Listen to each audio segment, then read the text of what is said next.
Hey guys, how's everybody doing? I am doing fantastic. I am actually just out here in the greenhouse this evening playing around with my herbs. We have a broody hen in our chicken coop, so if you guys follow me on my Facebook page, I just posted a live video, I think it was yesterday, about our broody hen, and she's been laying on her eggs for almost 3 weeks now, so they are ready to hatch at any moment. And because she's been diligently incubating her eggs, she has not had the privilege of going out and free ranging and foraging for grass and bugs and things like that. So I thought I would come in the greenhouse tonight and cut some herbs for her and just create a really yummy little salad for her. Herbs are really good for your chickens. Oregano and peppermint, rosemary, lavender is really good for them too. So I just thought I would surprise her. We call her, we so creatively call her Mama Chicken. You know, she's Mama Chicken. She's the only broody hen that we have, so she's Mama Chicken. But she's just been working so hard on keeping those eggs warm. I mean, you guys, she gets up and runs and eats and then runs back to those eggs. I mean, it's really fascinating to watch her. So anyway, the herbs are going to be awesome for her. She's going to be really excited. So what I've done is I have snipped some rosemary, lots of little rosemary sprigs for her, and I've got lots of peppermint, which peppermint is really awesome, and also some oregano. So the herbs have a lot of uses. Obviously, they're really good for them to eat. The chickens love to eat the leaves off of them. But I'm also going to put herbs in the nesting boxes here in just a few minutes because they help keep the nesting boxes smelling good. They're good for the chickens to kind of nibble on while they're laying there, and they also help keep out pests too. A lot of these herbs are natural repellents for bugs, so we don't want bugs in the nesting boxes. And the lavender, as you guys know, probably know, lavender is just known for its calming properties and soothing and relaxing, kind of the woo-saw, right? The woo-saw flowers. So I do like to put those in there because the chickens, you know, they're laying in there. Obviously they're protected in the chicken coop, but you know, out there naturally, they've got to sit still to lay that egg, and they can be attacked by a predator if they're out there laying eggs somewhere, not really focusing on what's around them. So I would imagine it's maybe a little bit of a stressful thing for them. So I like to just create a calm environment and just, you know, place a bunch of little buds in their nesting boxes. It helps them to smell good too, like I said, because you know how the coop can sometimes get. But so yeah, I've just created a really yummy little salad for Mama Chicken. I'm gonna go make her a little bowl and put it in her kennel because we've got her separated from the other chickens right now so she can focus on her babies. And then I'm gonna use the leftovers to just line all the nesting boxes. So while I was out here just kind of clipping away, I thought that I would just give you guys an update on the farm. I've been meaning to do that. We've been so busy butchering chickens and you know, all of that stuff. I hadn't had a chance to come on and tell you the good news. So previously I had told you that Gracie, our dairy cow, was not pregnant. I did a video on Luke, our bull, and Gracie breeding. He was breeding her for the first time. We got him when he was 3 days old, and we got him and raised him to breed with her, and we were so excited. And then the vet came out and said that she wasn't pregnant, and I thought, oh my gosh, you know, because he mounted her successfully, and he said it's not uncommon for a new bull to need practice. So but the thing is, Gracie wasn't showing any signs of going into heat after that, after January when they were together. So I just thought, you know, I don't know, we called the vet back out. I just decided I was going to artificially inseminate Grace because she wasn't showing any signs of going into heat again, and so I wasn't putting her in with Luke, our bull. And it was just like this musical cow thing because Sarah, her calf from last fall, actually went into her first heat very early. So I couldn't keep Grace separated from her to be in with Luke all the time because Sarah still needed to nurse, and it was just like this craziness with the musical cows. That's what I call it. So we still had some bull semen with our vet that we had bought to artificially inseminate Gracie last year. So I scheduled for Dr. John to come out and inseminate Gracie, but I asked him, before you inseminate her, can you ultrasound her again, and just to make sure that she's not pregnant? Because I'm not just saying this, you guys, I just had a feeling she was not showing any signs of going into heat. Usually mucus hanging out of her back end is a sure sign, and that's something that Gracie always does when she's in heat. She moves a lot, she's very vocal when she's in heat, and we just didn't see any of that. So long story short, he ultrasounded her and she's pregnant, and he was like, she must have been too soon. And sure enough, he's like, yep, there's a calf in there, and you could see it on the ultrasound. So Gracie is pregnant, and that means that she's due to calf this fall in October, which is her normal calving routine. Ever since we've had Gracie, she's always calved in the fall, and that's kind of what we were hoping for. So it's just gonna work out great. It's awesome. And as far as milking, you know, Sarah is still nursing 100% of the time from Gracie. And so it's just been a huge help having, you know, calf sharing, as I've talked before about. If there's days I don't want to milk Gracie, I don't, because Sarah's in with her all day, and it's amazing. So I am actually down to coming out once, maybe twice a week, and milking Grace just to get the milk that we need for our family. And Sarah takes care of her udder the rest of the week, and so we make a great team. And since Gracie's going to calf now in October, the timing is perfect, because by the time I wean Sarah off, it'll be about time to dry Gracie off, which is when you stop milking her to let her get ready for her next calf. And usually do that 2 to 3 months before they calf. You stop milking the mama and let her have time to kind of get ready for that next calf and absorb all those, you know, the energy and the nutrients and everything that she's going to need for that new baby. So I should have a very small window in between weaning Sarah and drying Gracie off for her next calf that I have to be back out there milking every day.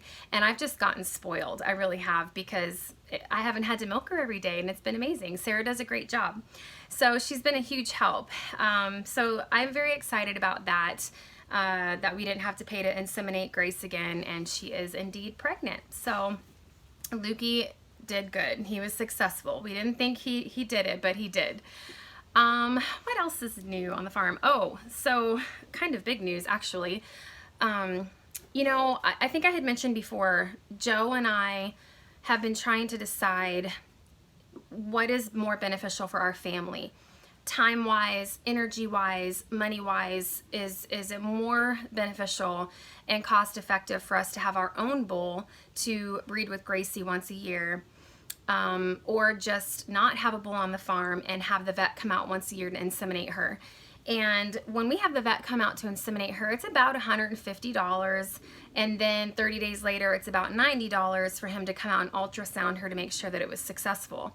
So, you know, $200, a little over $200 once a year to do artificial insemination, versus having the bull on the farm. And as I've told you guys before, Luke, I love him. Like I said, he's my baby. We've had him since he was 3 days old, but he's got a bunch of testosterone in him. He was not castrated. So he is a boy, and he is full of testosterone. He's almost like a little punk teenager, really. He breaks everything he can. He busted out the windows in his shelter that we built. He broke down the fencing several times and went to the neighbor's house. We had to pay to put electric fencing in to keep him in. And then he breaks the feeder troughs. He broke the stanchion gate. Mom. Hey, hold on. What? Is that strawberry farm for me? No, that one's not ready. You gotta let it get more red first.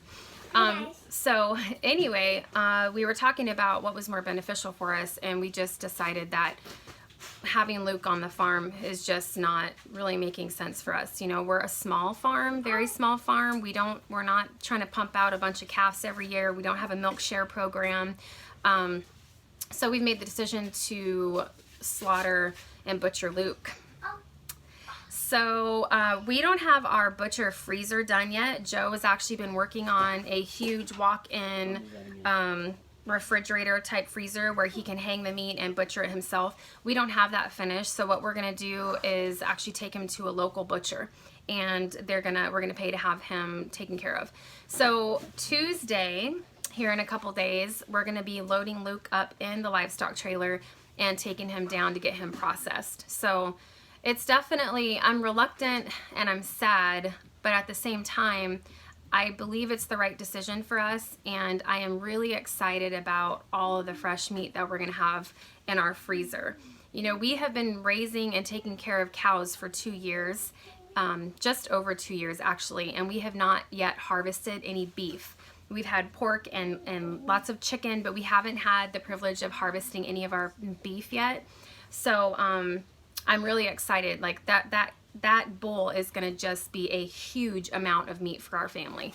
So I'm excited. It's going to be kind of a crazy experience because we've never done it. And of course, you know, everybody always says, oh, I don't see how you do that. You know, why do you name them? How can you love on them and then butcher them? And it's not easy for me anyway. And Joe, I don't know if you guys have seen the videos on my Facebook page, but him and Luke are like this. They have like a special relationship, and they wrestle and they run through the pastures together, and Joe even rides him sometimes. So, you know, he's really kind of a pet to us, but the cost of having that bull on the farm and the energy and everything that goes into like fixing everything that he breaks has just been, it's been too much for us really.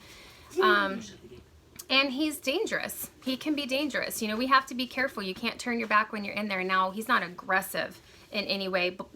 Luke has never tried to charge us or hurt us, but he does try to play. He wants to play and he wants to horn you. And he's like a big kid. He doesn't realize that he is very powerful. I mean, he is probably 1,000 pounds and he's just all muscle. So yeah, that's what we're going to do. We're going to take him on Tuesday.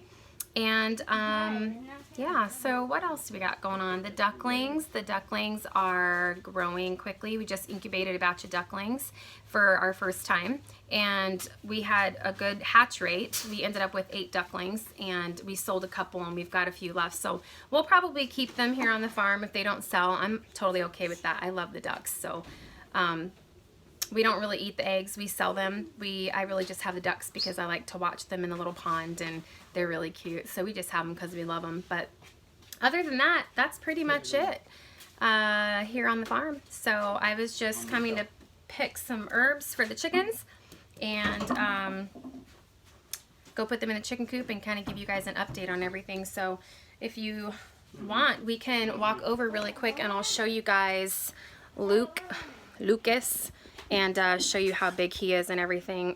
Did you need me? Did you need me? Okay, well, just give me 1 second. All right, just gonna show you guys Luke. He's a beautiful bull. He really is. Let me see. So it's gonna be hard every time I look at him this last week since we've made the decision to butcher him. I'm just like, hey, Luke, and I try not to make eye contact. He's beautiful. He's a big boy. Let's see if I can turn you guys around.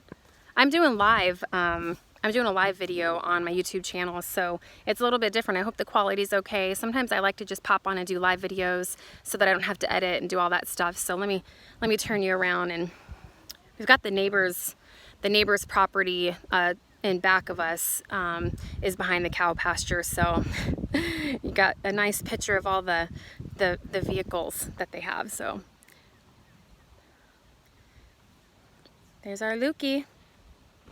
Hey, Luke, come here, big boy. Come here.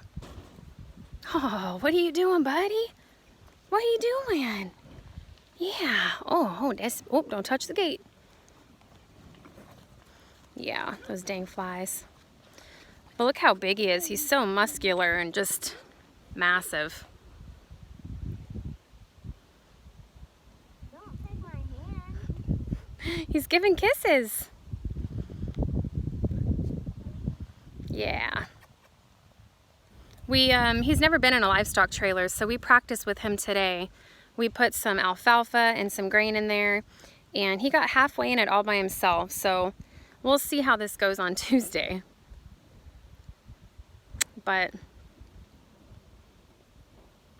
that's our Lukey. So, yeah, he doesn't really know what's coming. Now, Titus is Gracie's calf from let's see, when was it? 2017. But he's not big enough to butcher yet. He's about, I say 15 to 16 months old, but the problem is that Luke doesn't let him eat anything. Luke is kind of a bully, and so he pushes Titus out of the way and takes all of Titus's food. So once Luke is butchered, it'll really give Titus the opportunity to fatten up and get to eat his food instead of having to fight for it. So we're gonna hang on to Titus for a little bit longer before we process him. So anyways, all right, you guys, well, I'm gonna get off of here and go hook up these chickens with the yummy herb salad. And I just wanted to come on and say hi and give you guys an update of everything that we're doing here on the farm. And I hope you're all doing well and enjoying this spring weather. Oh my goodness, we have waited impatiently for it, right? And now we've got the heat and the bugs, all the bugs everywhere. But it is lovely. So, all right, you guys, please subscribe to our channel. We love sharing the farm life with you guys, and I really enjoy having you guys, you know, in this as a part of it and kind of seeing what we do and just taking you along for the journey. So please subscribe and hit that bell, and that way it'll notify you every time we post a video. All right, thanks so much, and I'll talk to you soon.